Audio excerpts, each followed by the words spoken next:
Train noises! Whoop whoop! Welcome to Season 6, where we're phoning it in. You don't think critically and then put a Pop-Tart into your body. I am highly caffeinated and minorly concussed. Aruga! Aruga! What came first, the love sack or the gravity gun? It's my turn to do a sin with Sonic. This is for the freaks. Too much piss. That's the kind of bad decisions we like to hear about. Love me a sleepy ass bat. How much shrimp can you fit in your mortal body? You told me you guys would be cool. That's Season 6 intro material right there. Hello and welcome to Debate This, the show where no one is right, but someone is definitely wrong. In this show, we take time out of our busy adult lives to talk about comic books, video games, and how there will never be anything I love more than a shticky, low-budget horror thriller flick. No joke. Just facts. Just facts. Okay, wait, Matt. Yeah. Shticky low-budget horror thriller flick or kombucha?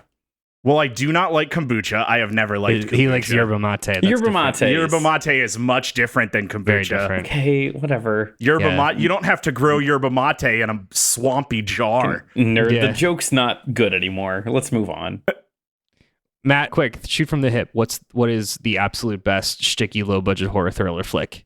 Personal favorite. My personal favorite is a sci-fi original movie called Mega Shark versus Giant Octopus.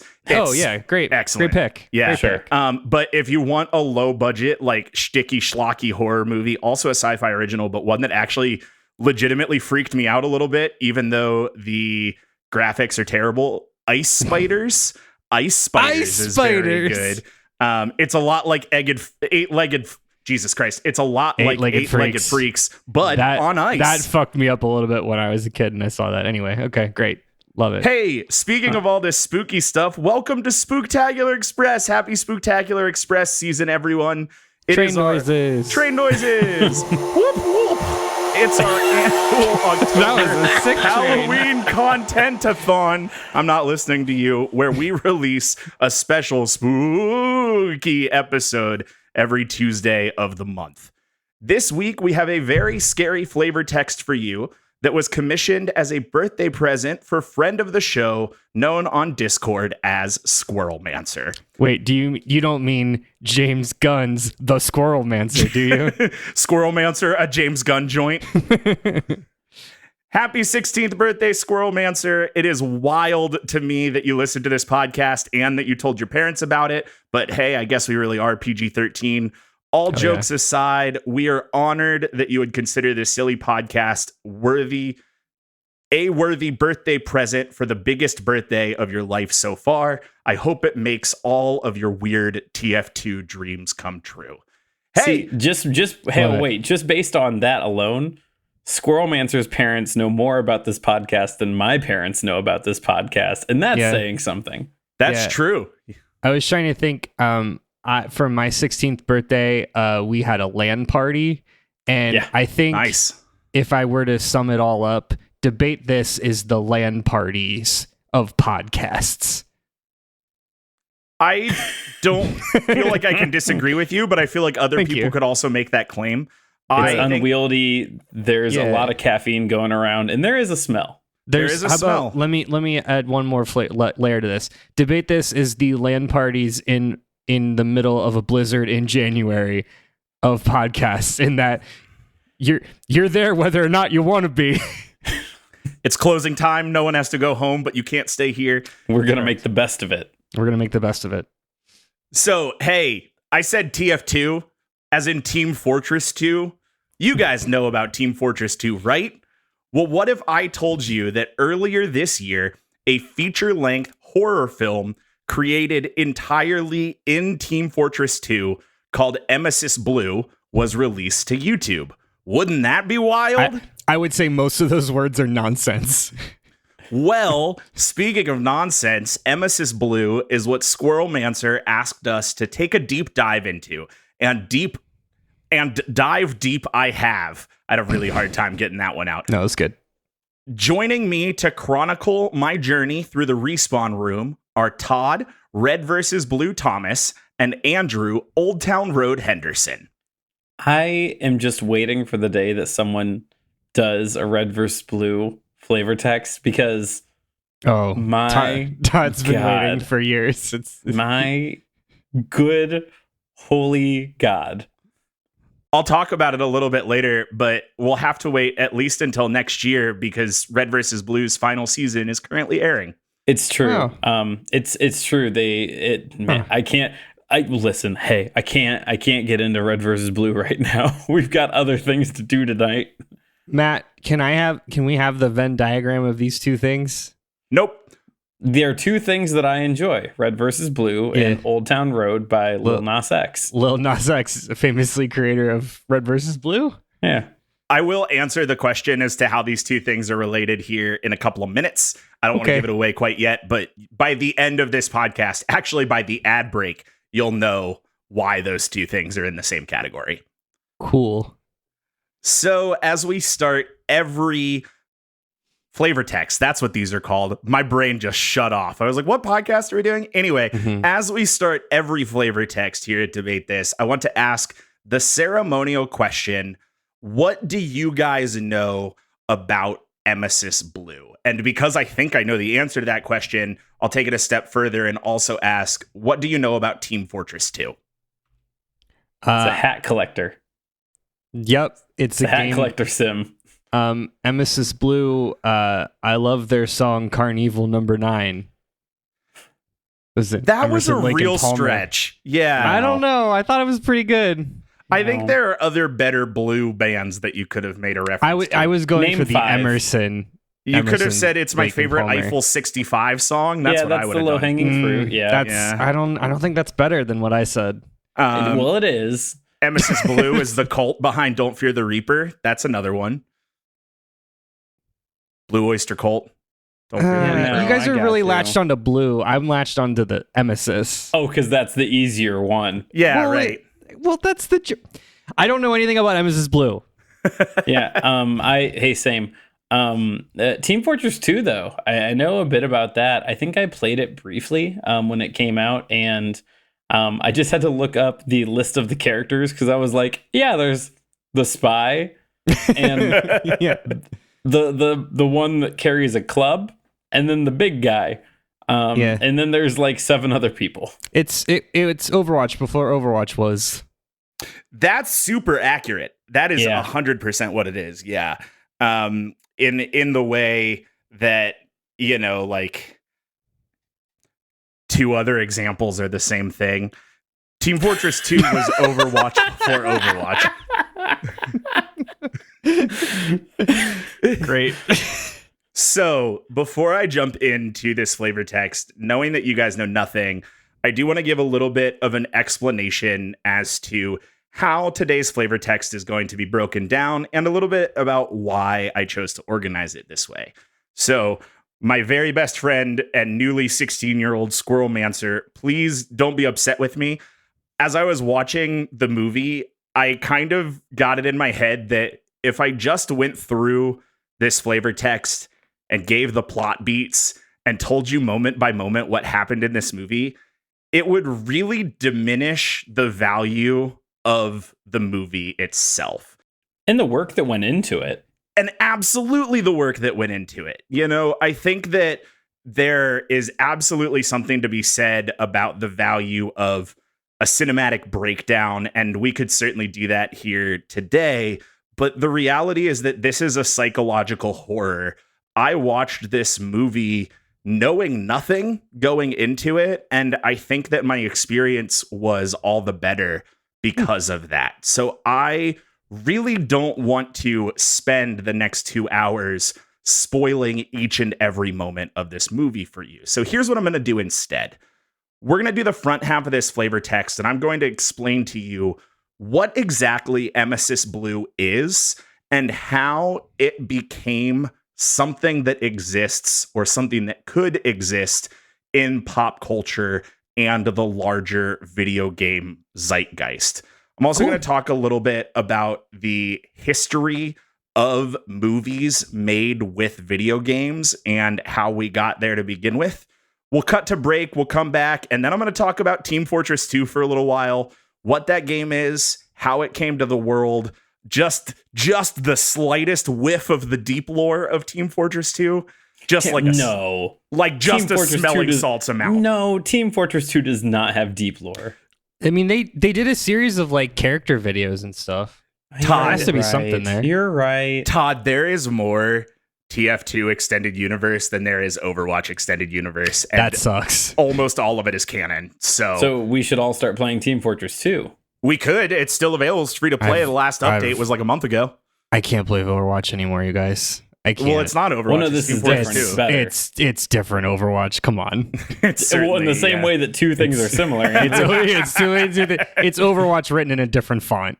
Yeah, you got it. So we'll talk about Team Fortress 2 for a little while, and then I will go through the setup of this movie, a little bit about the story beats in the opening acts, and really my takeaway from this movie, investigating a little bit of the questions that it asked and why I think it was interesting to begin with. So that's what you're in for. If you are afraid of Emesis Blue spoilers, you get to hang out for like the next 90 minutes, and I'll give you a real warning when we're entering spoiler territory. Nope. Spoiler Terry. Spoiler Terry. Our new character, Spoiler Terry. Hey, everybody, I'm Spoiler Terry. Oh, no, Spoiler Terry. Snape Cover kills your ears. Dumbledore. Bop, bop, bop, bop. Piggy dies. Okay. Rosebud's the name of the sled. A bing bong. His Spoiler Terry's trademark catchphrase, bing bong. Oh, God. All right. Well, without further ado, let's get right into it and talk about what Emesis Blue really is. So, put simply, Emesis Blue is an animated horror movie. If you want to dig into genres, it's probably most easily classified as a psychological thriller. To go a little deeper, Emesis Blue is what's known as a machinima, created using a program called SFM and the assets of a video game, which we referenced earlier, called Team Fortress 2. Now, I know that bullet point had a lot of made-up words, and you may not have heard all of them before. Put a pin in that. We'll be back, I promise. Emesis Blue was created by an online film production company called Fortress Films and released to YouTube on February 20th, 2023. That's right. This bad boy is barely 6 months old. So if you've been thinking to yourself, hey, why haven't I heard of this before? It's probably why. That's fair. There's not a ton of readily available info on Fortress Films, but to give as much credit as possible, the roll credits of Emesis Blue and IMDb both list a person named Chad Payne as the writer and director of the project, as well as Anton Pellizzari as the producer. Additional credits include Andre T. Parashiv for providing technical coordination and custom assets, and there is also a cast list of voice actors, which we'll talk about a little bit later.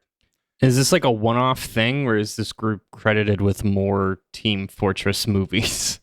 Yeah, great question. Let me answer it with my next bullet point. Via their Patreon, since 2014, we being Fortress Films, have been on YouTube creating short animated videos of Team Fortress 2 using Valve's own software, Source Filmmaker.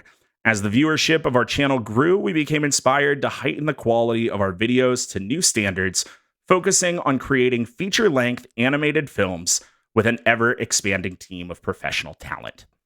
Gotcha. So it's a newer thing. They haven't done, a ton. They do have some other shorts that are already available on their YouTube page, The first of which currently listed is called The Spy's Disguise. It's another TF2 movie made in Source Filmmaker and was released in August of 2018. It's kind of wild to me that, because I think like part of this is I just assumed this was really old because Source came out in 2004. I mean, that was, Half-Life 2's engine, right? Mm-hmm. So it is kind of wild to me that much like Red versus Blue, that you've got this company that has just kind of popped up in 2023, the year of our Lord 2023, almost 20 years after Source came out, and is like, nah, dog, like, we're all in on Source Filmmaker. Like, okay, cool. Yeah, right. It's wild. It has, I think, in a way, the same feeling as like musicians who prefer analog recording, or people who are still recording to tape or something like that to kind of get that vibe. So the best place to connect with Fortress Films or find out more about them appears to be their YouTube page, their Patreon, and their Discord. I will make sure to link all of those in the show notes if you're looking for more information. Now, one of those made up words that I used a number of bullet points ago was machinima. So let's talk about what machinima is. If you're still a little lost on what Emesis Blue is as a concept, that's okay. If you weren't a very particular kind of nerd circa 2003, this guy. It's me. Yeah, it's Todd. Hello. Todd is the whole way that nerd. You may have never encountered a machinima in the wild before. So, machinima, this is dumb, originally called machinima. It's spelled different, but I don't know how to say those two things differently. They swapped an E for an I. What do you want? Is the use of real-time computer graphic engines to create a cinematic production. Now, according to the Guinness Book of World Records, because apparently that's who we trust on these sorts of things, machinima is the art of making animated narrative films from computer graphics, most commonly using the engines found in video games. And let me be clear, the machinima we're talking about today is explicitly not machinima.com or the YouTube channel Machinima or the company Machinima Inc. that shuttered in 2019. All of those things are uses of the same word and they reference the same thing, but that's not what we're talking about today. Cool. Okay, so way back in the 1980s, a few clever software crackers were able to insert custom credits into games by removing the copy protection of the ROMs. That is the breakpoint, the entrance that is often thought of as, oh my God, I ate Taco Bell before we recorded this and I'm going to Why? die. Why did you do that? It's been a rough day. Anyway, that event is often looked at as the impetus that led us to machinima in video games. So fast forward a handful of years to 1992, and you arrive at Disney Interactive Studios game Stunt Island. Stunt Island was less about achieving high scores and more about making shit that looked cool. With that in mind, the developers added a feature to the game allowing players to stage, record, and replay the stunts they performed in game. Okay. Interesting. Yeah. Then, in 1993, id Studios released legendary video game Doom and included a similar replay functionality. One thing that Doom seemed to nail was the way it recorded these replays. Instead of logging the actual frames of video, the game stored replays as a sequence of events exported via code. Entering that code would prompt the gameplay engine to replay the series of events in real time, and this kept the file sizes on these replays incredibly small. Whoa. That is like Nintendo writing the entirety of Pokemon Red and Pokemon Gold and Silver shit. Yes, 1,000%. Like, this is the same technology that if you remember, I can't think of a specific example, but like old NES and some early SNES era games that didn't have save files but would generate save codes. This is that same technology. Or how the original Mega Man wrote over the sound effects. So like the reason like you can't jump and hear something at the same time because like the sound effect is overwritten by like game code. It's wild. Yeah. Wild. Yeah.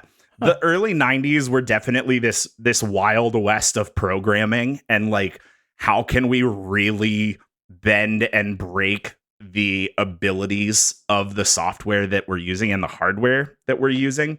And that was how Doom did it. Now, 3 years later, id Studios released Doom's bigger, meaner, far more complicated sibling, Quake.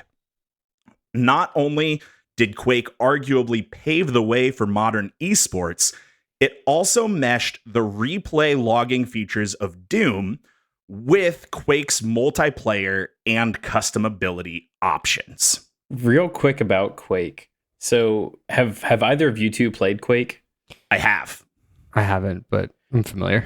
It quite possibly is one of the twitchiest shooters you've ever played. And Matt nailed it there when it was one of the the platforms for esports. I remember years, like a decade plus ago, easy, watching streamers play Quake competitively, and it just moves so fast.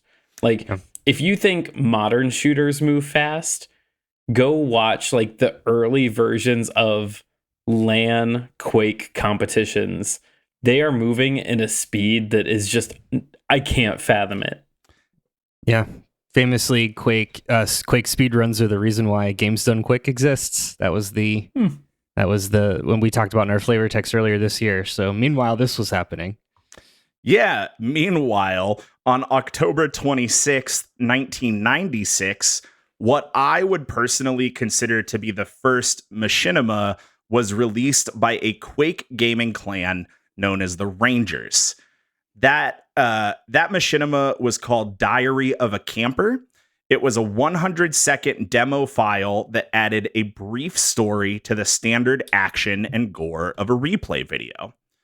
Diary of a Camper led to the rise in popularity of what were then called Quake movies, and after branching out into other games, became known as machinima. So if the demo being the replay file, so someone played a game or a match or whatever, a level, and then that replay file with story over it was the machinima. Yeah. So more or less. To call Diary of a Camper something with a story is a stretch. There is some text-based conversation and story that happens in the top left of the screen in a similar way that the online Quake UI would look. It is the whole idea of Quake movies were sort of these choreographed multiplayer lobbies. You would have this idea of somebody who is the director, the storyteller, who has gathered a group of friends in a Quake lobby to use their characters to act out this thing. And then you could use the replay viewer to control the camera. It is really wild to think of, how much work would go into creating a machinima the size of Emesis Blue, like a feature-length film in 2023. But even wilder to consider, how would you use a game from 1996 to choreograph a movie? However, with the limited technology and capability that you had, it's just MacGyver magic wizardry wrapped up in these early videos. And also one of those things where you are trying to do something that's so that could be so much better and easier done on a different platform, but it's the sheer fact of we can do it, so we have to do it. Exactly. Yeah. So that's where it all got started. And for nearly 30 years, machinima has grown as both a genre and an art form. I, for one, was shocked to learn today of the existence of the Academy of Machinima Arts and Sciences, a nonprofit organization dedicated to promoting the art of machinima. The AMAS holds a number of machinima film festivals that many other machinimas you may be familiar with have both attended, been involved with, and won a number of awards at. The most famous of these machinimas is, of course, the one we've been referencing since the very beginning of this episode, Rooster Teeth's Red vs. Blue, a series airing its 19th and final season this year, filmed entirely within Halo. Can I talk about Red versus Blue for a minute? Yeah, go ahead. Yeah. So I had the DVD for season 1 and season 2. I used to watch this on dial-up. I fell off, a decade ago. Because at one point, Rooster Teeth stopped being necessarily the ones that did all of it. They actually hired or they sold off the rights or something. Because it is full-fledged animation now. Though I believe in the 19th season, they're bringing it back into the studio to finish it off. But if you watch it's all filmed in Blood Gulch, they have to trim the screen, so they cut the gun. So you can't see the gun in the shot for the first, everything filmed in Halo 1, they had to cut the screen, so they cut the gun out. In Halo 2, Bungie created a feature where if you threw all of your grenades, you weren't holding any grenades, you could hold the grenade trigger and your character would lower their gun. So Bungie put a feature in just for the machinima crowd so that they could film easier and remove the gun off the screen. Also, Rooster Teeth's name comes from the insult cockbite. So there's that too. There you go. We've all learned something about Red versus Blue today. I remember Red versus Blue as a kid. My older cousin was really into Red versus Blue, and I remember being like, what do you mean they made a show in Halo? That's not anything. I don't understand that. And yeah, I definitely weaved in and out of Red versus Blue. I don't think I ever got quite as into it as you were, but I definitely watched my fair share of episodes. Do you think you're going to go back and rewatch it all once they finish it? Honestly, I mean this in complete sincerity, I probably will. They did. So Rooster Teeth has been around for I think it was at their 20-year mark. They put out some sort of, hey, 20 years with Rooster Teeth. And I shed a tear during the video because I was like, it's so formative to my nerd being. I still watch not a ton of Rooster Teeth or Achievement Hunter, and Achievement Hunter is shuttering and they're switching over. Those people are doing different things now. But Rooster Teeth, Achievement Hunter, Funhouse, those are all things that I watch still on a daily basis. So yeah, I mean, I probably will. There's a lot of love put into that show. They started filming it in Gus's 2-bedroom apartment on tube TVs, and we met Gus. We did meet Gus. Rad. Gus in his six flab. Mm-hmm. He doesn't have a 6-pack. He has flabby 6-pack, so they call it a 6 flab. We didn't tell him that when we met him. No, we didn't. He would have understood. Okay, that's all I have to say about Rooster Teeth, at least for right now. All right, cool, great. So anyway, that's Red versus Blue, but you may have also dabbled in machinima if you were a fan of South Park in 2006 and remember the episode Make Love Not Warcraft, which was great episode filmed in World of Warcraft with the help of Blizzard Studios. Emmy award-winning episode Make Love Not Warcraft. It has to be. I don't think I knew that it was, but it has to be. People, I'm not even that big of I'm not that big of a World of Warcraft fan. I'm not that big of a South Park fan, but I can still make the reference of we have to kill all these boars and then we can play the game. Yeah. Even more recently and slightly more mainstream than South Park is 2018 Lil Nas X banger Old Town Road, the first music video for which was a machinima filmed entirely in Red Dead Redemption 2. That is so cool and a weird trivia fact that I never knew. I did not know this. That's how your names connect. That's what they are. There's two very famous machinimas. That game's really good. I haven't played it. I wouldn't know. Same. Even the online is really, really fun. So moving away from Red Dead Redemption 2 and back to the concept of machinimas, if you, the listener, are asking yourself, how legal is this? You're asking the right questions. I also don't have an answer for you. As with most copyright disputes in the digital age, everything is made up and truly nothing matters. some companies like Microsoft and Blizzard have gone so far as to host fan competitions for creating movies within their games.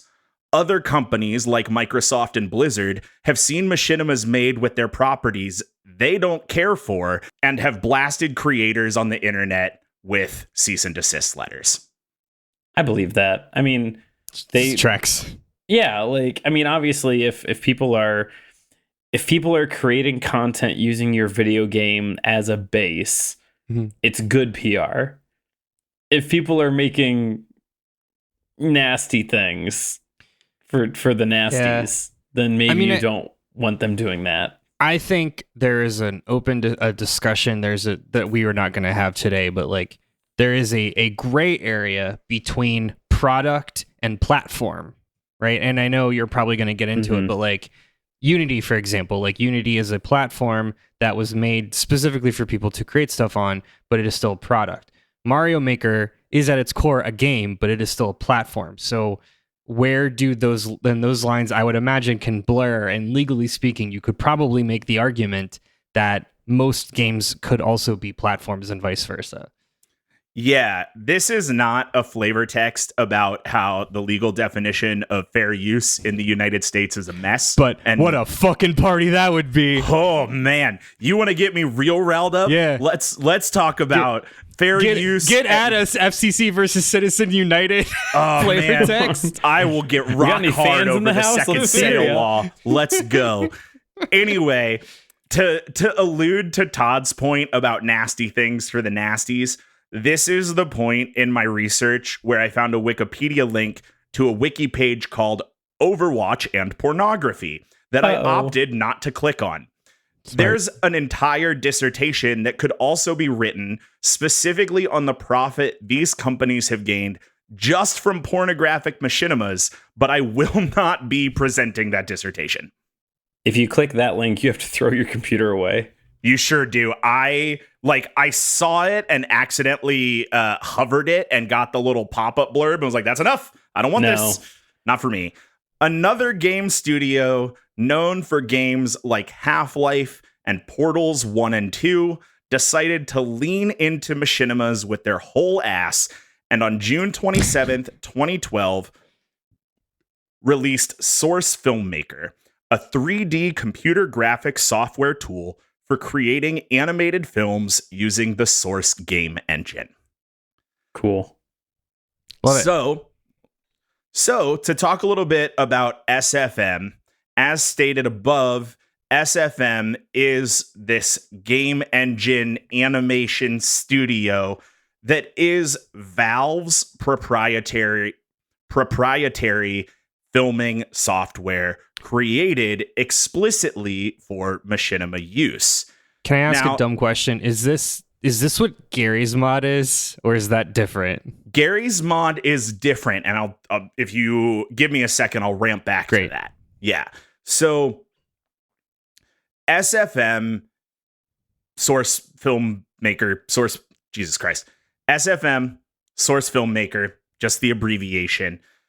It had actually been developed internally at Valve all the way back in 2005.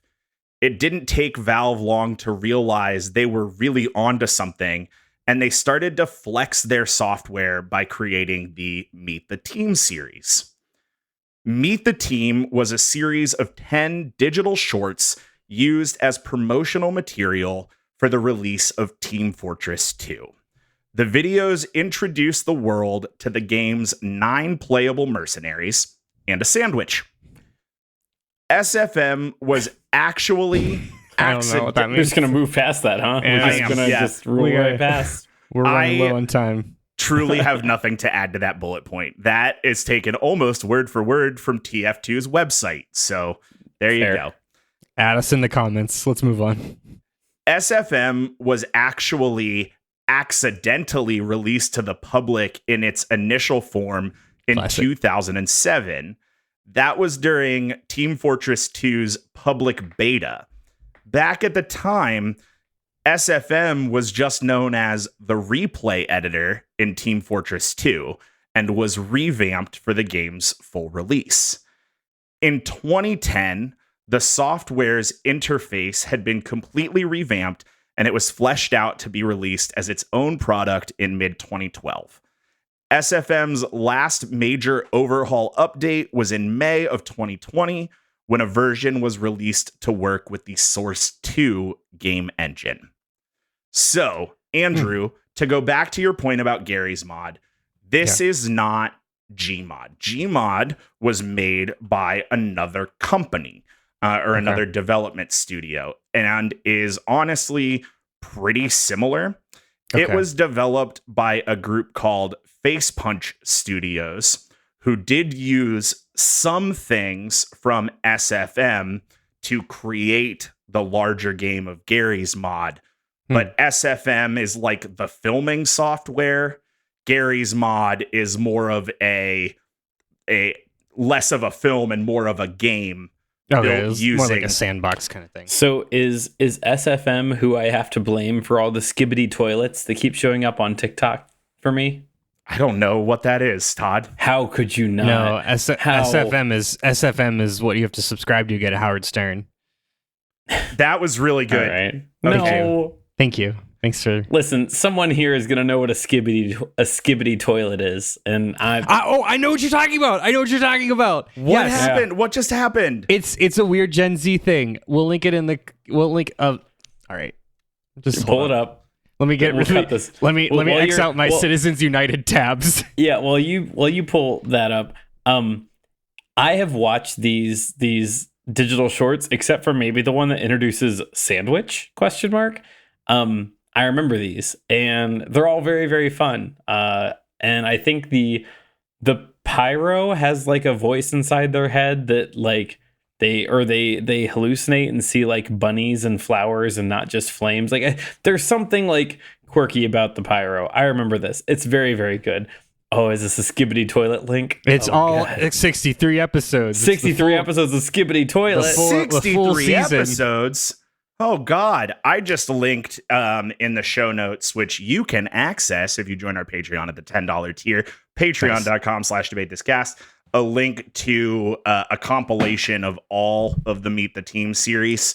Now, give me a brief moment to learn what Skibbity Toilet is. It's what all the kids are watching these days. I know that because a teacher posted this on some social media, maybe TikTok or something, and was like, hey, you're gonna watch this and you're gonna be like, what the fuck is this? Why is this funny? Why are people obsessed with it? May I remind you though, just when we were children, Maya Lahi or Maya He, you know, hamster I mean, like dance. It's hamster dance. Like it's the next one of these. It truly enters into Attack on Titan areas towards the end of the series. Yeah, it's kind of maddening, and I wouldn't watch it for too long. Your face will melt, a la the Ark of the Covenant and Raiders of the Lost Ark. Oh, that's really funny. Anyway, to wrap up on this thought here, Andrew, Facepunch Studios developed Gary's Mod. They used the Source engine. They also used a lot of features of SFM. Facepunch actually recently announced that they are not using the new, what is technically S2 FM, Source 2 filmmaker, for their upcoming game Sandbox, which is Gary's Mod built in Source 2. Because Sandbox... Kind of a lazy title there, huh? Well, it's S and then an ampersand and then box. So it's not nothing. But while they were deving Sandbox, they broke S2 FM. So they have to build their own to be able to dev the game. That's fun. Yeah. Okay. By now, you should know what a machinima is and what SFM means. And hopefully at this point, when I say Emesis Blue is a machinima made with SFM in the game TF2, you should pretty much be able to put it together. It's like a Spanish 101 class. You're like, all right, now. Yeah. Now read it back to me. Donde está la biblioteca? Video game movie made in a video game. There. See, you got it. But what is that game? And how did a couple of nerds crank out a feature-length horror film that, quite honestly, 24 hours removed from viewing, I'd put it amongst the top 10 movies that I've seen this year. Really? Okay, but how many DC movies have you seen this year? Same question. Blue Beetle, which is also on that list. Okay, that's fair. That's the best one.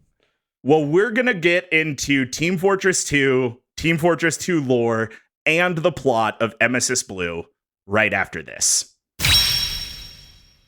My name is T2756. Would you like to have sex with me now for money? Worst Movies Ever Played is back with 3 new VHS movies for your ears. Sextipede, you're alive again. How I've missed you. Anything can happen in this actual play RPG podcast, and we mean anything. You didn't think you could go to Texas Instruments without murdering someone, did you? Subscribe to Worst Movies Ever Played wherever you get your podcasts. All right, welcome back to this flavor text on Emesis Blue, a machinima made in SFM in TF2, a sentence which you, 45 minutes after starting this podcast, can probably understand. So, what is TF2 and why aren't we talking about the first one? Both great questions. Thank you for asking. The original Team Fortress was created as a free mod for Quake in 1997-ish. I did not know that. It's a lot of fun trivia today. Yeah, agree, right? Matt. It's a thank you. It is. This is a fun box episode for what sure. a drastically different game. Yeah. The team behind the original was called TF Software and was comprised of Robin Walker and John Cook. It's kind of wild how, I'm sorry, I didn't mean to interrupt you. But you're fine. It's kind of wild how like Quake very much seems to be the first domino in like a series of like massively successful media conglomerates. And like production companies and entire platforms. Like they made one like arena Twitch shooter. Yeah. And it just launched so much. Yeah. Huh. I mean, truly in the way that I don't know that PUBG was the first battle royale, but I think that PUBG was the first popular battle royale. And, in the same way that created a genre, I think Quake really created a niche in video games in the same way that like the original Star Fox redefined what shapes and movement you could make in a video game. Anyway, John Cook and Robin Walker created the original Team Fortress as a Quake mod sometime between 1996 and 1998. In 1998, these two were hired by Valve to begin work on Team Fortress 2, which was originally planned to be an expansion pack for Half-Life. So again, talking about a way different game, Team Fortress 2 was concepted as an X-Pack for Half-Life in 1998. That tracks though, because Half-Life has some other like multiplayer mods like that. So that I get that thread. I buy that. Right. Yeah, absolutely. The thread is definitely there. I think what's crazier to me is this is where TF2 started, and where TF2 is today could not possibly be farther than an X-Pack for Half-Life, you know? I mean, see also Counter-Strike. Counter-Strike's same deal. Absolutely it is. Yeah. So, in 1999, the original TF2 was reworked into TF Classic, a port of the original game, and was released as a free mod for Half-Life. Later that year at E3, Valve debuted Team Fortress 2 Brotherhood of Arms. It was a more realistic, grittier war aesthetic and leaned more heavily into the RTS genre than the FPS genre. Fun fact I don't have written down here, the original concept had basically a team captain called the commander for each team that was responsible for instructing and informing the other players on the team. That idea was later scrapped because play testers just didn't listen to their friends. Have you met video game players? Yeah. Have you been in society lately? Yeah, exactly. So that was 1999. And then in mid-2000, Valve announced that TF2 had been delayed. Technically, this was the second time they delayed it, but that's not super important. While the team at Valve worked on their new internal engine Source. So nobody said a goldarn thing about Team Fortress 2 again until 2004, when Valve's marketing director announced the game was, quote, still in development during the lead up to Half-Life 2's release in 2004. A few years later, Valve brought the new TF2 to the EA Summer Showcase event of 2006. Now, this Team Fortress 2 could not have been more different than the original Team Fortress 2 that was debuted at E3 in 1999.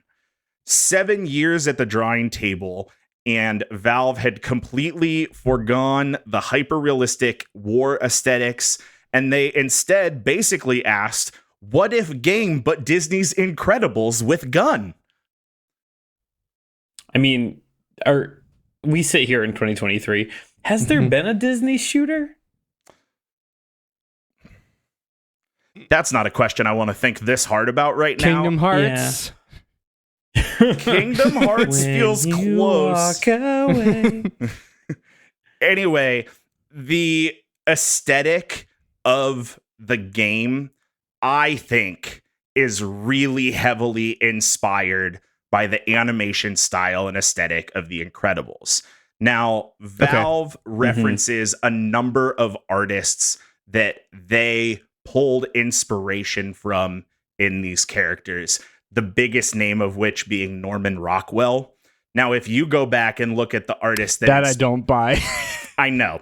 If you go back and look at some of the artists that inspired The Incredibles, you'll find some big similarities. And most of those artists didn't make 3D animation. So I kind of think that The Incredibles, which came out in 2004, did a lot to influence the aesthetic of Team Fortress 2. But that's just my own opinion. So, Team Fortress 2, to talk about the gameplay, revolves around 9 playable character types known as mercenaries. And the 10th is a sandwich. And the 10th is a sandwich. These 9 types are divided among 3 categories: offense, defense, and support. The 3 genders. The 3 genders. Inside all of us are 3 wolves. The offense category includes the scout, the soldier, and the pyro. The defense category includes the demo man, the heavy, and the engineer. And the support category includes the medic, the sniper, and the spy. The sniper, to me, doesn't feel like a support character. Engineer feels like a support character. Sniper feels defensive, but that's just me. And this game was released a long time ago, so I won't take issue with that. These 9 characters are probably the one piece of this whole flavor text that I could have made an Imgur file for. Longtime listeners of the show, you may have noticed I do not have an Imgur file for you, or an Imgur link for you. To be quite honest, this was not a particularly visual flavor text, so I just left that to the side. If you would like to Google any of those, they will come up very quickly. Maybe if I think about it, I'll include a link to those in the show notes as well. Each of those 9 characters has unique weapons, skills, traits, abilities, and tactics to influence the gameplay. Now, literally 17 years later, TF2 is still actively supported by Valve and gets new updates every season. Hey, did I say season? That's right, fuckers. There's a TF2 battle pass now. Of course. Of course there is. Of course. I was aghast, truly shocked and in awe of how many updates Team Fortress 2 has gotten. What is that player base? I mean, it's been relevant for a long time. I mean, people still play RuneScape, so... Right. So I spent a little bit of time on Twitch today watching some TF2 streams because I've never played TF2 and I knew general basics, but I wanted to like get some gameplay. And the Twitch streaming community is not huge. I mean, there were probably 30 people actively streaming when I checked this afternoon. It's more than Diablo 4. Yeah, so like it's not nothing, but it's not much. Yeah. But what I think is really cool on teamfortress.com/history, Team Fortress has a counter of all of the updates that this game has received since release. Oh, so, God. On date of recording, and if my guess is correct, there will probably be another major update between this recording and when this episode is released. But at the date of recording, Team Fortress 2 has received 772 updates since its initial release 17 years ago. Okay, wait. So updates are probably like new content, like outfits, maps. For a second, I was like 700 balance patches, but no, that makes this. Never mind. I mean, there's gameplay modes. There's all sorts of different things. Like, and it's 9 total characters, so it's not like they have to like fine tune too much. I think one of the things that's the most interesting to me, especially as a big Overwatch 2, I will note the 2 after Overwatch fan, that Team Fortress 2 has been the same goddamn game for 17 years, and they've just updated it nearly 800 times, and they've never once changed the graphics. Shit's still running on Source, baby, but, you know, here we are. Right. Anyway, let's talk about the actual gameplay of the game for a minute. If you've been a DT listener for more than a year, or honestly just to this episode, you probably know I have a crippling Overwatch addiction. What? Thank you. Well, it's worth noting that TF2 truly created the genre that Overwatch iterated on in 2015. Games of TF2 consists of 2 teams, red and blue, competing to do whatever the objective of the map type is. That may be escorting a payload, capturing the other team's base, capturing the other team's flag, or playing King of the Hill. Or, honestly, a shitload of other stuff. This game has so many modes. It has been around so for 17 many modes. years. Exactly. Games range between 5 versus 5 up to 16 versus 16. And as of a few years ago, the classic 1 versus 99 battle royale style. Sure. Can we, for a second, just pretend what a 16 versus 16 Overwatch 2 game would look like? Screen share or slideshow. Yeah. On the Switch, it just wouldn't. Yeah, my Switch would melt. Yeah, it's kind of wild to think about, you know, like a game in 2008 having 24 players, even as a computer game. Like, it's just a little wild. It really... And again, we've talked about this in a number of other episodes. To put a finger on the timeline as this is the first arena shooter isn't something that you can really do. But as far as like a team-based, hero-based, first-person shooter, you know, ability-based game, I really think that Team Fortress 2 is the starting point for that as a genre. Yeah. All right. You've made it. We're right around the hour mark. And this is the bullet point where I talk about TF2 lore. Oh, I gotta go pee. So you can just keep talking. It's fine. But don't worry, don't worry. This section isn't dense because Team Fortress's website contains the following blurb above their listing of Team Fortress Extended Universe comics. And I quote, Team Fortress 2 didn't start with a lot of story. There wasn't room for one. But as the updates got more ambitious, we found the perfect way to explore the Mercs world. Comics. Over the years, the comics have spawned ancillary characters, then assistants to the ancillary characters. Companies mentioned in passing became global empires 3 generations old. The game that started as a handful of guys in a desert shooting at each other slowly blossomed into the most labyrinthian story in Valve history. That's right, nerds. Valve considers the story of TF2 to be more convoluted than the story of Half-Life. Stick that in your pipe and smoke it. That is really saying something. Listen, I personally love the idea that a throwaway company becomes a megacorp 30 years later. Like I realize that Arrested Development plans out their bits, but it's got big Arrested Development energy of like, remember that thing they mentioned in season 1? It's super important in season 3. Yeah. You forgot about it. We're telling you about it again. It matters. Yeah. So this game, much like Overwatch, is a PvP multiplayer experience. You get some voice lines, you get some Easter eggs. And actually, as the years have gone on and the updates have gone on, they have fleshed out some other characters, some other modes. You know, you get to see different parts of the world. But at the end of the day, a lot of the lore has come from the comics, which were published by Dark Horse.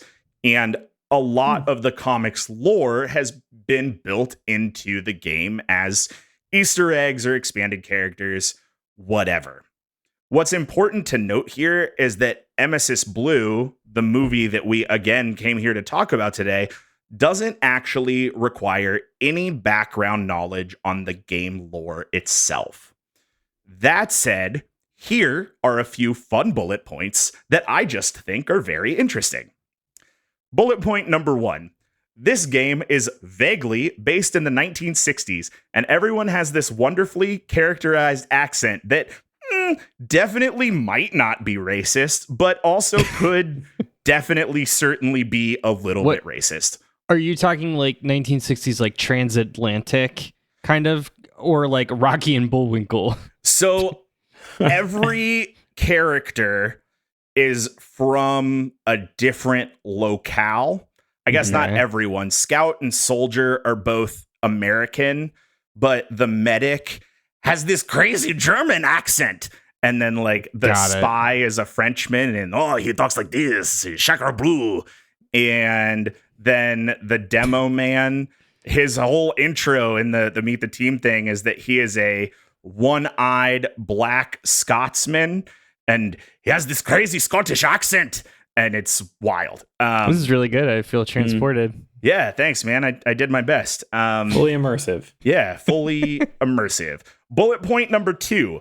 The PvP mode is set during the, quote, Gravel Wars, a conflict between the rival heirs. My favorite Coed and Cambria comic. That's really good. The Gravel Wars is a conflict between the two rival heirs of Zephania Man. Those rival heirs' names are Redman Man and Blutarch Man, better known as Red and Blue. You can just so clearly, like, that sucks. Feels... How many years was this out before they're like, all right, we gotta, like, work backwards on this one? This sucks ass. I'm gonna play Snake on my phone.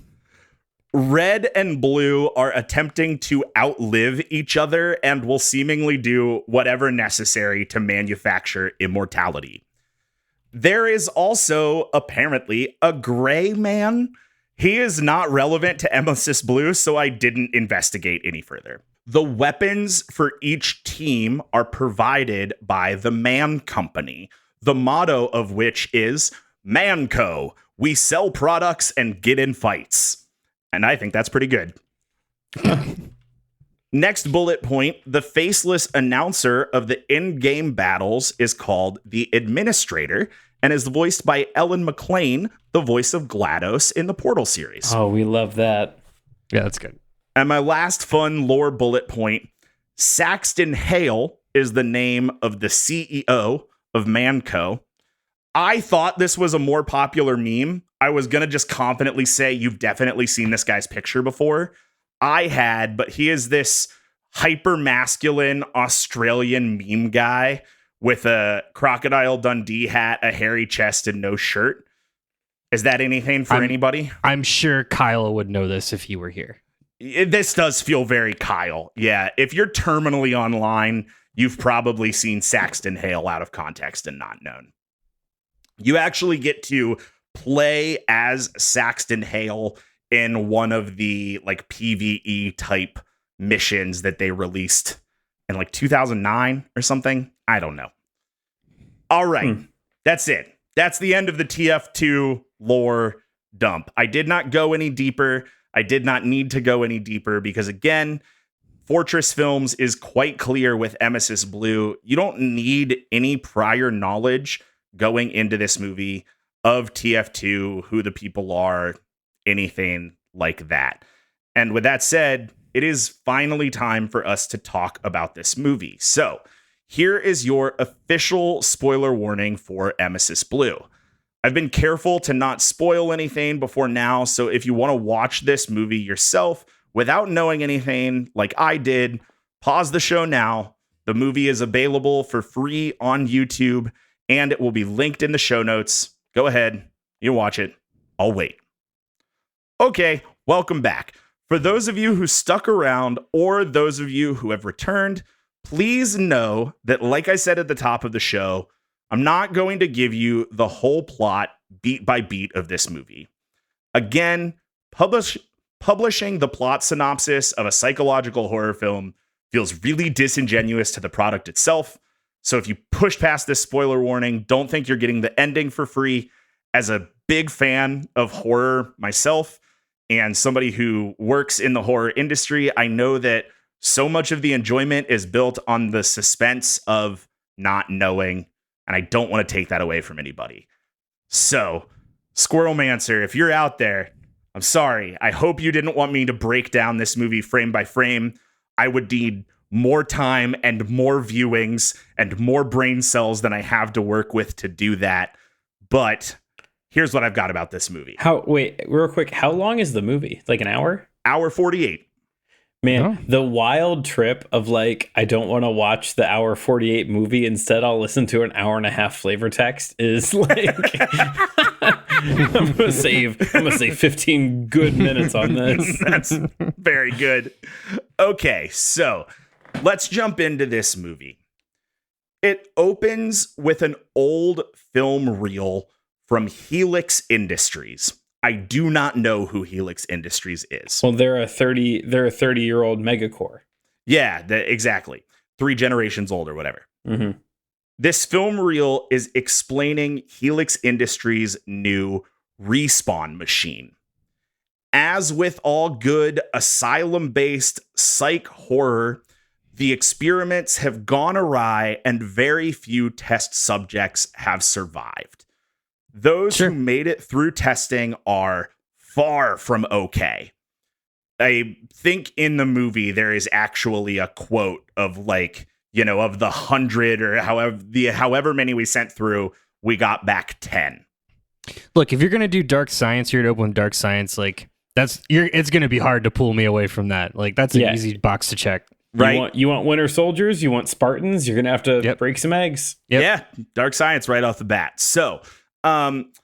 Some of the people who survived the respawn machine came back, and when they asked what happened, they said, quote, "It's eternity in there." So right after that film reel, the viewer is introduced to an office door with the word medical on the glass. We pan through that door to find Blue Team medic Dr. Fritz Ludwig. I have a question. Yes. Does the red and blue nationalities affiliations matter in this movie? I think the bad guy is going to be red. There is a split between red and blue. Yes. Okay. So this isn't completely removed from Team Fortress world, I guess. Correct. Yeah. Got it.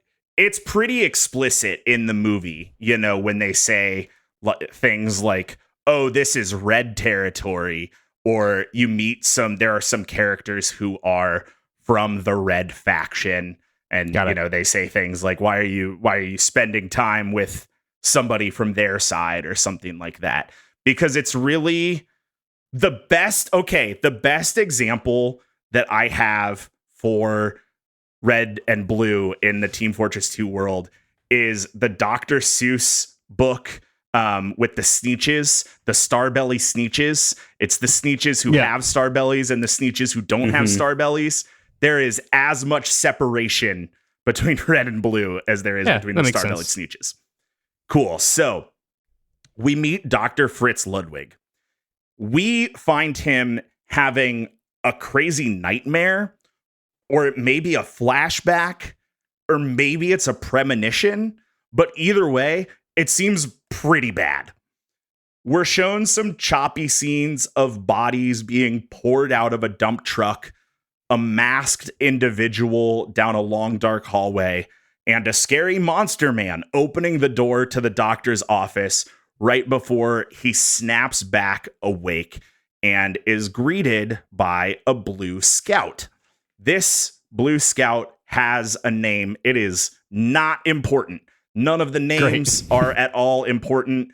There's a scout, a doctor, or a scout, a medic, a spy, a soldier. You get it. So the blue scout opens the door, basically comes to the doctor and is like, "Hey, doc, I have a couple of questions." And the first question he asks the doctor is, "Do you ever have bad dreams?" There is definitely this moment of realization that the doctor has coming to from this bad dream, having someone ask him about a bad dream. The scout goes on to explain, last night he had a dream where he was looking in the mirror, brushing his teeth over a basin. And as he was brushing his teeth, all of his teeth began to fall out. And as all of his teeth began to fall out, all of the blood began to fall out of his mouth and filled the basin. And the doctor's like, "Oh, that sounds like a problem." And then the scout says, "Do you ever feel like you're being watched?" And goes on to tell this story of like, "Last night, I swear I saw somebody outside of my window." And the doctor says in this crazy German accent, like, "You're being ridiculous. It was probably just somebody passing through the street." And the scout is like, "Doc, it was the second story window." And let's not talk about that anymore. Do they also have the weird, like, cartoony accents of the Team Fortress characters? They sure do. This is a great time, actually, to so talk weird. about the voice actors of this movie. So, I think, look, I've watched a lot of things that are voice acted. Not all of them have been good. I think the voice acting in Emesis Blue is really good. Nice. Don't believe that any of the people who did voices for this movie were in any way involved in the original recording of the game. I know that the original voice of the soldier passed away relatively recently. There's a memoriam slide for him at the end of the Emesis Blue movie. But just to run through the cast list real quick here, you've got Chad Payne, who plays the doctor. He also plays a bunch of other folks, but mainly the doctor. Excuse me. And he is the director and the writer of this project. You also have Anton Pellizzari, who is the producer of this movie, who plays the two engineers that we meet, and then a number of other background voices. We have John Winfield, who plays a police officer, and then some other background voices. And then really the big people here are the scout and the soldier. The soldier voiced by somebody on IMDb listed as Jazzy Joey Jr. And the scout played by somebody named Mouse Trigger. There you go. That's the cast. It's on IMDb if you want to know more. I do not know much about these people, but I wanted to give them the credit they were due. They all sound a hell of a lot like the original voice actors. Like a lot. It's That's very cool. good. It is well done. It is not a group of people who have not ever voice acted before. Like, clearly these folks have a lot of experience. You know, It doesn't always sync up perfectly, but that's kind of the magic of machinima. But yeah, very good voice cast. And yes, they do have that super silly accent. Cool. So we leave the doctor's office. Basically, the doctor says, hey, are you taking the pills from the Blue Corporation? Because all of these people work for the Blue Corporation. And the scout says, no, he isn't. He doesn't need them. He also says that he has been fired or let go of from the Blue Corporation and is going to sue them and get them back for what they did to him. We get no other context of that. Before the two walk out of the office, some spooky figure knocks over a box of VHS tapes. The scout and the doctor walk over, investigate, don't see anybody. The scout very sneakily picks up a VHS tape that is labeled M1931. He kind of tucks it into his jeans. Doctor doesn't see it. Everybody goes on their merry way. Moving on to the next chapter, what I think might be chapter 1. There's like 9 chapters in this movie. Honestly, there are too many chapters.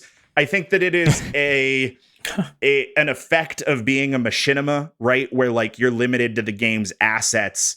So if the game has never done anything to transition location to location, you don't have any way to do like an establishing shot. You don't have any way to show people in a new location or show people traveling. So there's a lot of these like cold cuts to new locations broken up by chapter title screens, which is a creative way to use the medium. I think there's too many of them, but I did not direct or make this movie. So we cut away to the next chapter called The Graveyard Shift. Hey, by the way, yesterday was Halloween night of 1968. Yeah, do you need to know that? Probably not. Also, last night, a high-ranking executive of the Builders League United Corporation mysteriously vanishes in Mortem, New Mexico. This is all explained through some hasty news footage and a flyover of a newspaper. The Builders League United is just the full name of Blue Corp, which I did not know. BLU. Yeah, I didn't know that when I watched the movie. I probably should have picked up on it, and I just missed it. But BLU, Builders League United, is a subsidiary of Manco. And this high-ranking official who went missing, his name is Jules Archibald. He's running to be the governor of New Mexico. He's an original character for this movie, and he is a MacGuffin. You do not need to know anything else about him. He is a MacGuffin. Cool. Yeah. Okay. That's background information. Moving on. We switch scenes and meet our other main characters, the soldier and the spy. So at this point, let me step back and say your 4 main characters who we're going to follow through the rest of the show are the soldier, the spy, the doctor or the medic, and the scout. Now, the scout is not as much of a main character, is a little bit more of the camera insert of watching what's happening in the world, but that's the other vantage point. So really the only 3 people you need to know, focus on, have an understanding of are the soldier, the spy, and the medic. So we meet the soldier and the spy. These 2 are my favorite. They're the best part of this movie. They have this like fun noir buddy cop shtick through the whole thing. And there's also a moment that I have lovingly dubbed Chekhov's rocket jump. Just really good stuff. Good stuff all around. Really enjoyed it. Yeah. The soldier and the spy are tailing a heavy in hopes of learning what happened to Jules Archibald, who again is just a MacGuffin. I can't get over the fact that this is the only named person. It's like soldier, spy, and Jules Archibald. Yeah. So this is probably the biggest spoiler I'll give. At the end of the movie, you get to meet Redman and Blutarch Man. Nobody else has a name.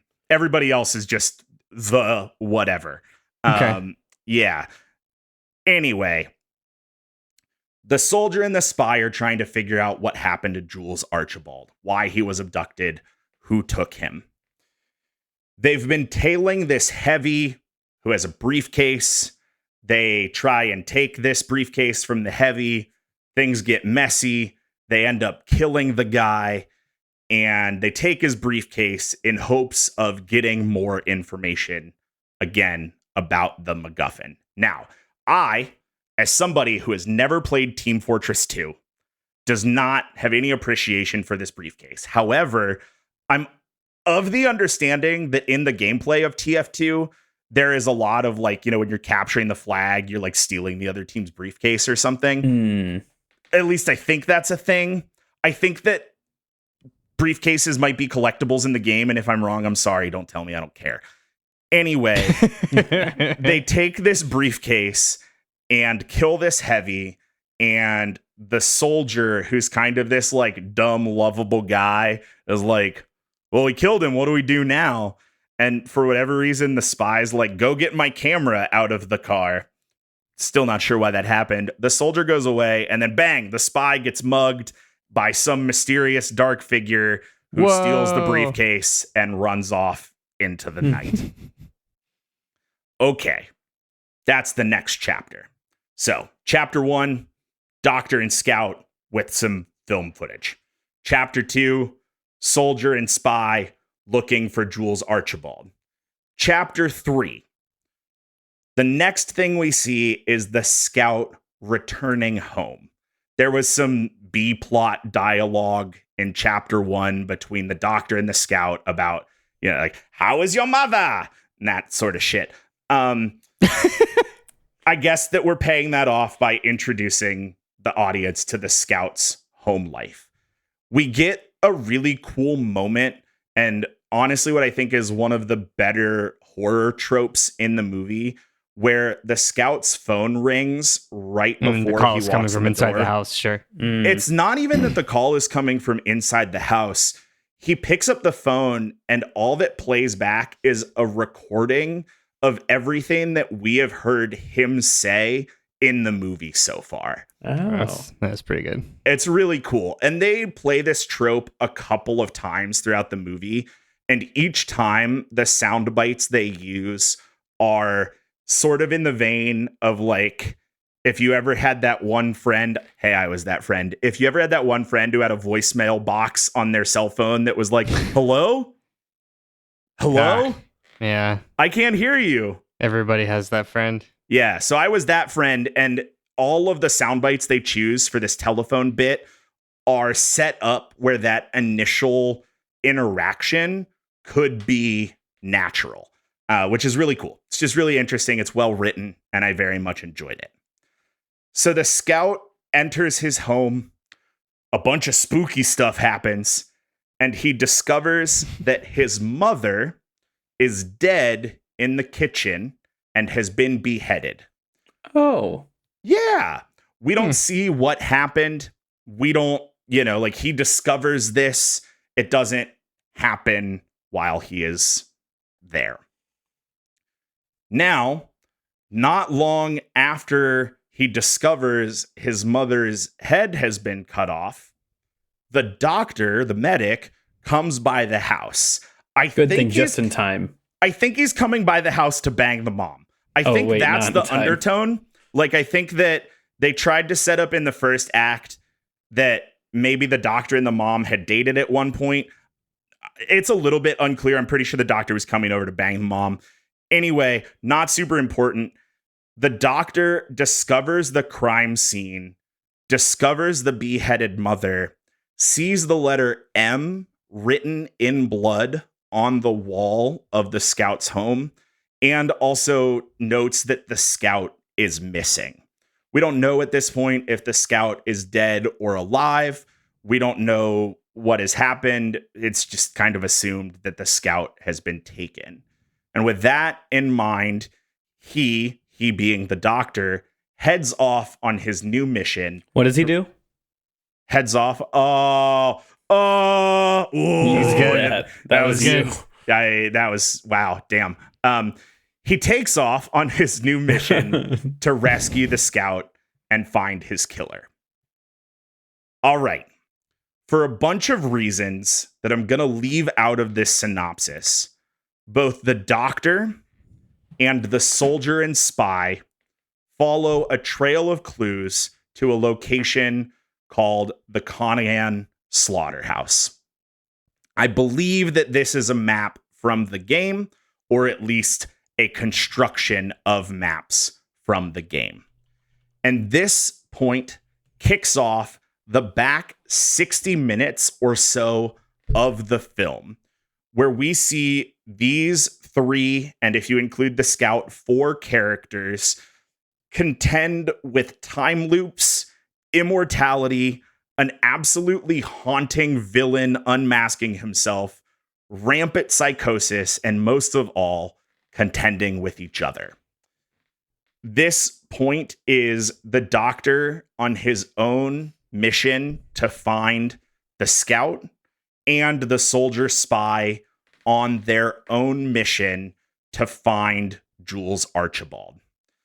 In that little break between what I talked about and where we are now, those two teams sort of cross paths. They both get reason to slightly expect each other. You know, the soldier and the spy kind of like, who is this medic? What the hell are they doing? The medic thinking, who is this soldier and spy? Why are they sniffing around our organization?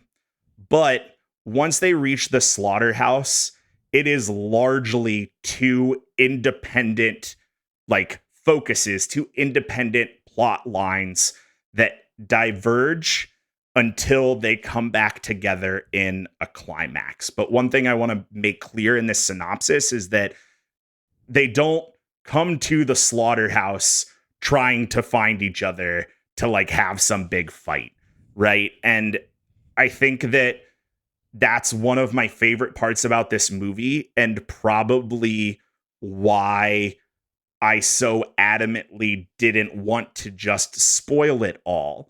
Because at this point where there would typically be a very clear, the doctor's the bad, the soldier spy are the good, they've met at this creepy location and they're going to duke it out, even though they don't know that the soldier spy are actually the bad and the doctor's actually the good, or, some other horror trope, or they've all teamed up and now they're all 3 together and they're going to go fight some big horror monster who's been terrorizing the town. It's none of that.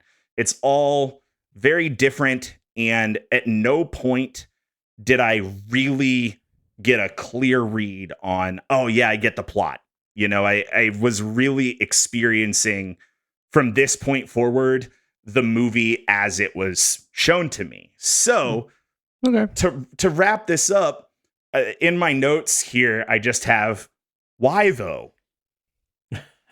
Like I said, that's all the plot of the movie that I'm going to give right now. Honestly, spoiling all of the cool, spooky narrative beats just doesn't feel good. And from this point in the plot, like I said, the doctor and the soldier spy embark through this nightmare maze of the slaughterhouse, trying to find their respective captives. We get to see the doctor discover the scout in a locked coffin. And that scout, once freed, gives us a massive clue as to who the real killer, bad guy, villain, who the bad is in this whole situation. We also get to see the soldier find Jules Archibald and redefine the worth of both the soldier himself, Jules Archibald, and his fellow mercenaries, more so his fellow man. The movie wraps with very little closure as to what really happened, and even less closure of what's really real. But we can still ask the fun question of, why is this? Because Emesis Blue is more than a massive passion project put together by a couple of fans.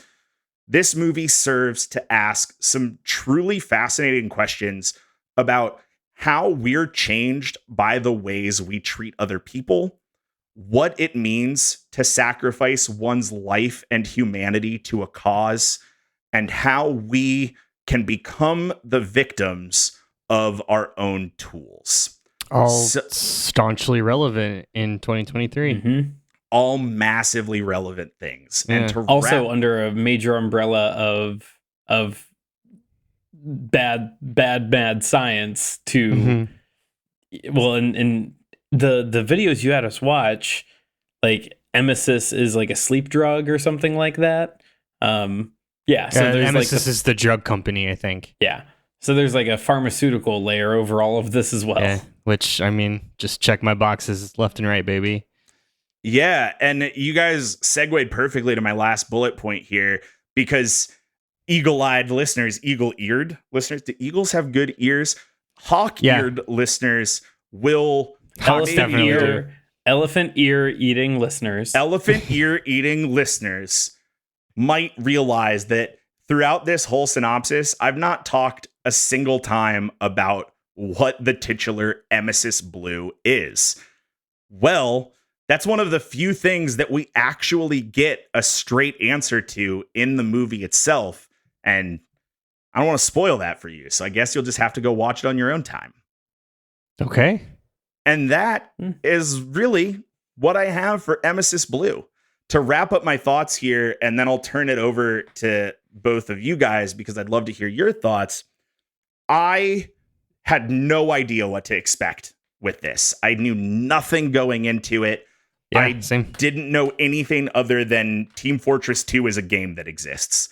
And I really, really enjoyed watching this movie. I will say up front, this is a machinima made with Team Fortress 2. If watching 2 hours of a video game from 2007 isn't for you, this movie will not be for you. That is just a hurdle that you have to get over. And honestly, like in the same way that I don't particularly care for anime, this sort of thing isn't really my bag either. I really liked the psychological horror aspects of this. I liked the story that they told. More than anything, I think I was really wrapped up by the bounds that the team was able to push with the technological limitations that they had. You know, to watch this feature-length movie built entirely in a video game that is 17 years old it's very cool. Really cool. It's so cool. Yeah, you know, very and cool feat. It's just awesome to see truly art for the sake of art. You know, nobody made this for any reason other than because they cared about it a lot. And that's really awesome. I think that the voice acting was very good. I think that the story was unique and interesting. Was it super pleasing to look at for 2 hours? No, not really. But neither was Thor: Love and Thunder, and I saw that in theaters twice. Also so, fair. What are you going to do? I would definitely recommend watching this movie. Again, it is on YouTube for free. If psych horror, dark science, noir buddy cop comedy, if any of that shit is your bag, this is a cool watch and a fun way to spend a few hours. If you are thinking to yourself, I don't think I want to watch 2 hours of a video game movie, don't try. You're not going to like it. This isn't going to bring you back from not wanting to watch 2 hours of a video game. But that is pretty much my take on Emesis Blue, and honestly why it's in my big movies list for the year. I think something can both be the best iteration of itself, but also be the thing. And I think those two things can be true. Yeah, I think that that's absolutely fair to say. I would love to hear your thoughts on this, both of you. Do you think that you might watch this movie? Does this story sound interesting to you? What did you learn about video game movies today? Yeah, I'll say I am really glad you didn't go through the plot beats by beats, because I'll be honest, without the visual, like hearing, if I have to hear you say Scout and Soldier one more time, I might cross my eyes. So that, like, the beats, like plot beats, don't mean a whole lot to me right now. That said, though, like I'm definitely interested. Like, yeah, I'll absolutely watch this. Like, I'm curious enough to see it, and you know, I very much respect the like. I don't want you just have to go in without knowing. Like, that's pretty common in horror, and good things like this, or where the answer, the ending isn't super clear. Like, yeah, I will go and experience the thing. Yeah, I said earlier that I'm going to rewatch 18 seasons of Red versus Blue.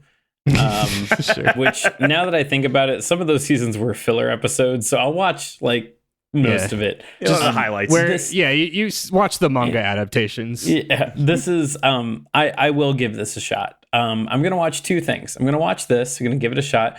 I also want to watch the Sandwich episode. I've got so many questions about Sandwich. Yeah, it's the last in that thing I linked earlier in the show notes, where I linked the Meet the Team video. It's the last like 90 Meat seconds. Spelled MEAT. Yeah, my bad. I don't know. I was typing quick, man. What do you want? No. I'm saying the sandwich because he's making a joke. Oh, meat. No, it's been a long day. Before they head off.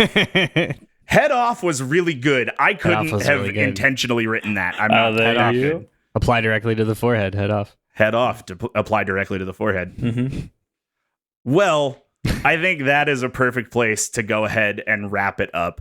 Thanks for listening to Debate This. And again, a massive thank you to Squirrelmancer for having this episode commissioned for their birthday. That's super rad. We are very honored, and I hope that this was a good birthday present for you. You can follow along with the arguments on Twitter, Facebook, and Instagram at DebateThisCast, or on our website at debatethiscast.com. Insert train noises here.